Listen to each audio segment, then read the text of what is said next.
Hello there. They call me the spanking guy because I'm gonna give your kids a spanking, and they're not gonna like it. I'm not putting that in there. That's awful. Thank you for stopping by and watching yet another PP Blaster video. I really appreciate it, and I'm glad you're tuning in. This month is a very exciting month, not for any reason in particular, other than this is 3 months in a row that I've uploaded on time. So can I get a little round of applause over there? That's kind of sick, kind of sweet. So the other day I posted that coronavirus TikTok video from last month. I posted that on a small subreddit called Small YT Channel, okay? And on this subreddit, you can get people to critique your video. You can start discussion threads about your channel, just things of that nature. You're basically just trying to gather support from other small creators and stuff. So I posted that video, and the reception overall was really good. People were talking about the presence of the video, the editing was nice. The one gripe that they did have was that I was holding the microphone instead of having it on a mic stand. So as you can see, I'm not holding the microphone this time. I have it on a mic stand. So, yeah, we're never going to hold it again. I thought it would be a cool little aesthetically different. I don't know. I don't really know what justification I had for holding it, but it's going to stay on the mic stand from now on. The other thing I wanted to talk about was that I had a lot planned for this video this month.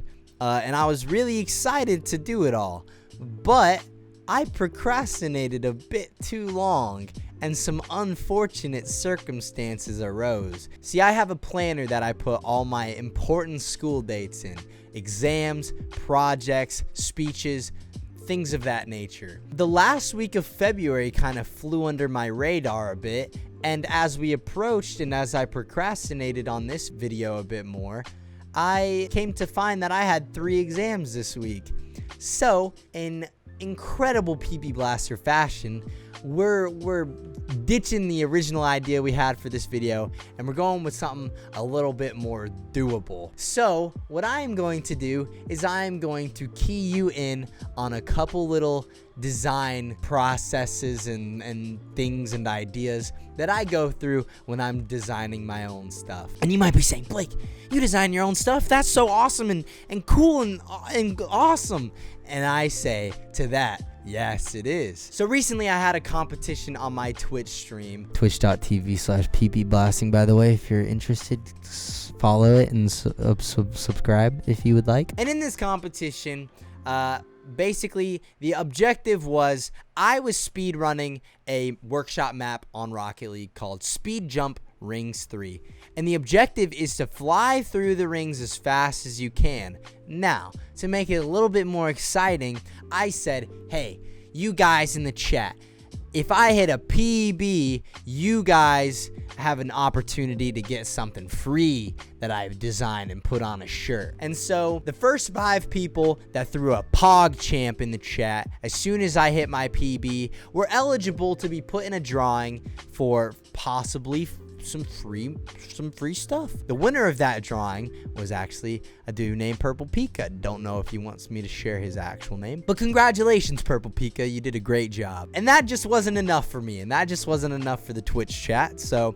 I said, hey, if I get another PB within the next 5 tries, if you are the first person to pog after I PB, just maybe you can get a free shirt as well. And so the winner of that was my buddy Kyle. So congratulations, Kyle. And so here are a couple clips from that Twitch stream. Pretty,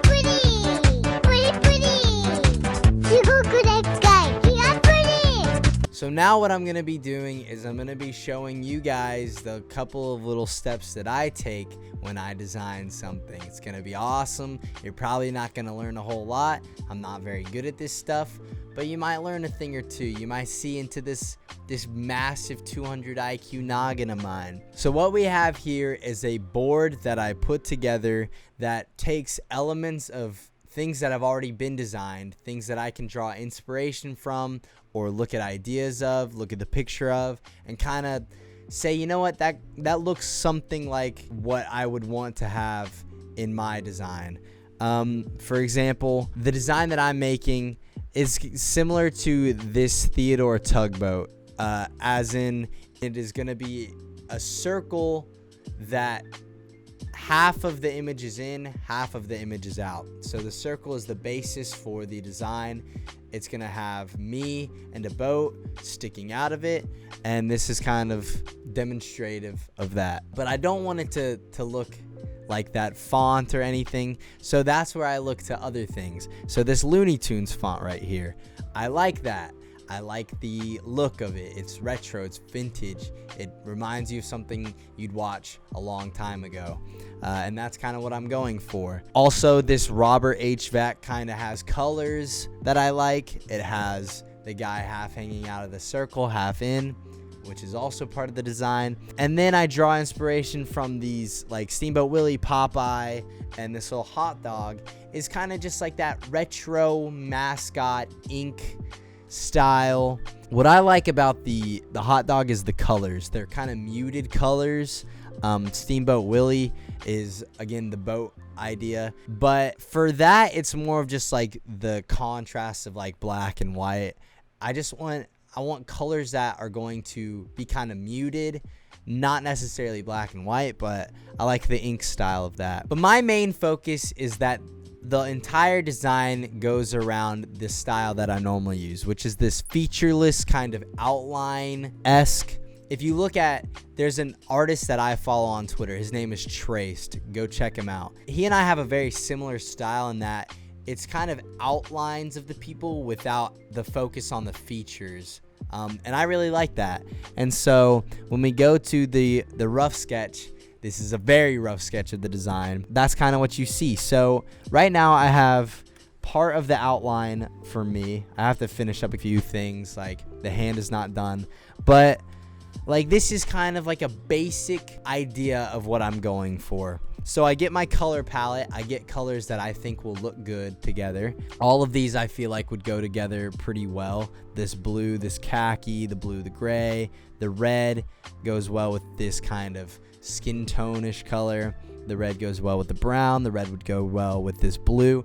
I have to make sure that everything looks right. That's like the main focus. The idea of this sketch is I will be on a boat. This is the most poor boat I've ever seen, but it kind of embodies how the design will look. So it has the circle, it has the text over the circle, and then it's got me on the boat, it's got the water, and the boat is somewhat sticking out of the circle, sticking out of the frame. Like I said, this is a rough sketch, but you can kind of get an idea. I have the color palette. I have, the rough, very rough sketch of the boat. The text looks like dog shit, but I have to lay out the elements that I'm looking for, and this is kind of the way that I go about making sure that my vision is going to kind of act the way that I would like it to. So I thought this would be kind of cool to show you guys, how I go about certain things. My kind of steps that I take, where I draw inspiration from, what I look at while I'm designing stuff, showing you guys how I kind of make a skeleton before I fill in everything else and adjust it to how I want it to look. So I appreciate you guys for stopping by. I'm sorry if this wasn't exactly what you expected. But I hope you guys could learn something or kind of make fun of my process if you'd like. Everybody has a different way of doing things. This is just how I do it. And I thought it'd be cool to kind of clue you guys in on what I'm up to every once in a while. But yeah, thank you guys for watching. I appreciate you all stopping in, giving me a little hello. And I will see you guys next month. Take care.